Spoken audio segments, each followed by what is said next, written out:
Lewis and Clark by R. Conrad Stein. In 1803, President Thomas Jefferson doubled the size of the United States after completing an agreement with France called the Louisiana Purchase. He had acquired the vast Louisiana territory west of the Mississippi River. Jefferson decided to form an expedition throughout the unexplored territory to the Pacific Ocean. He asked Meriwether Lewis to lead a group called the Corps of Discovery. Lewis chose William Clark to help him as co-leader. In 1804, Lewis and Clark began their journey from St. Louis, Missouri. They traveled through the Great Plains and then stopped for the winter season. A trader and his wife, a Native American named Sacagawea, joined the expedition when it resumed its journey in April 1805.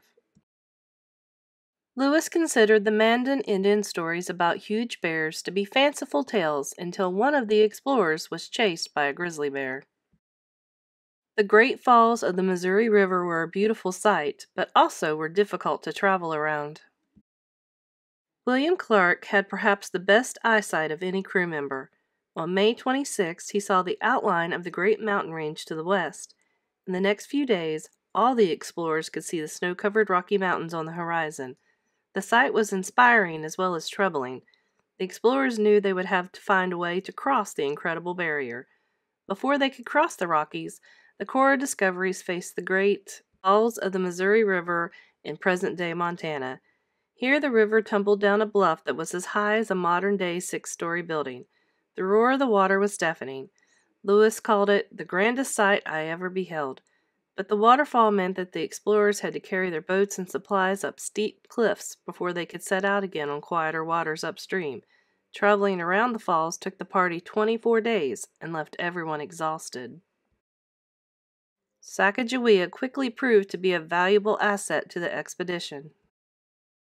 Carrying her baby boy on her back, Sacagawea won the admiration of the crew. She carefully scanned the river bank to find edible roots and fruit. These foods provided a welcome relief from the customary diet of meat and water. And in the mountain country, the Missouri River became a crooked stream that split into many small tributaries. Sacagawea pointed out landmarks that she remembered from a journey as a slave child, and she helped the captains choose the correct river branches on which to travel.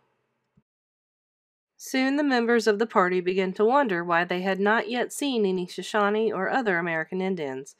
They had seen signs of Indian settlements, hunters' trails, and abandoned campsites, but since they left the Mandan and Hadotsi villages, the Corps of Discovery had not encountered any other people at all. In mid-August, Meriwether Lewis, hiking ahead of the party with a few other explorers, came upon 3 Shoshone women and several children. Lewis had carried an American flag in his pack for just such a meeting.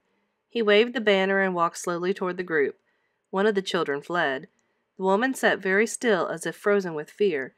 Lewis explained that he was an explorer, and the women led him to their village. The Shoshone were a small tribe who were almost always at war with their powerful neighbors, the Blackfeet. They had never seen white people, but constant warfare made the Shoshone suspicious of all outsiders. Lewis hoped to buy horses from the tribe. Now that the rivers had all but disappeared, he needed horses to cross the peaks of the Rocky Mountains. But the chief, Cameawait, would not part with any of the animals. Lewis did persuade Cameawait to send a few Shoshone to find Clark and the rest of the party and bring them to the village. At first, the Shoshone were cautious of Lewis and Clark, but the explorers soon realized that they were fortunate to encounter the Indians. The next morning, Clark and the others arrived at the village, and a meeting was held with Chief Cameawait. Sacagawea prepared to serve as the translator. When the meeting began, Sacagawea stared intently at the chief. Then she broke into tears of joy. Lewis wrote, "She jumped up, ran, and embraced him, and threw her blanket over him, and cried profusely." Sacagawea recognized Cameawait as her brother, whom she had not seen in 6 years. Cheers and laughter rose from the village. The Shoshone held Sacagawea as a lost daughter who had come home. On September 1st, 1805, the Corps of Discovery left the Shoshone territory. Chief Cameawait not only provided the party with horses, he also gave them a guide to show them the best route through the mountains. Crossing the Rockies proved to be a difficult ordeal. The trails were too rugged to ride on, so the party walked and used the horses as pack animals. The expedition crossed the Rockies on foot, using the horses to carry their equipment and supplies. Upon reaching the Clearwater River Valley, the expedition built new canoes to continue their journey west. In mid-September, a blinding snowstorm struck. Even the Shoshone guide got lost. Worst of all, the once abundant wild game could not be found on the high mountain peaks. The explorers were forced to kill some of their pack animals for meat. The explorers' journals report that the men laughed out loud when they finally crossed the mountains and reached the grasslands on level terrain. The Lewis and Clark expedition emerged from the Rocky Mountains into the lovely valley of the Clearwater River in present-day Idaho. The waters were so clear that the river bottom and schools of fish were visible despite the river's depth. In the Clearwater country, Lewis and Clark abandoned their pack horses and built new canoes.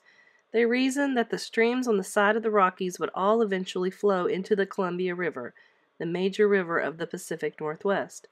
American Indians called the Columbia River the Oregon or Oregon. The land around it was later called the Oregon Territory.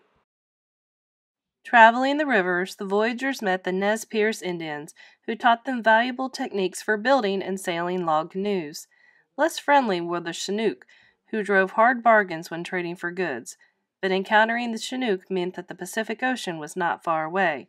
One of the Chinook wore a black navy coat that he may have bought from a North American or European sailor.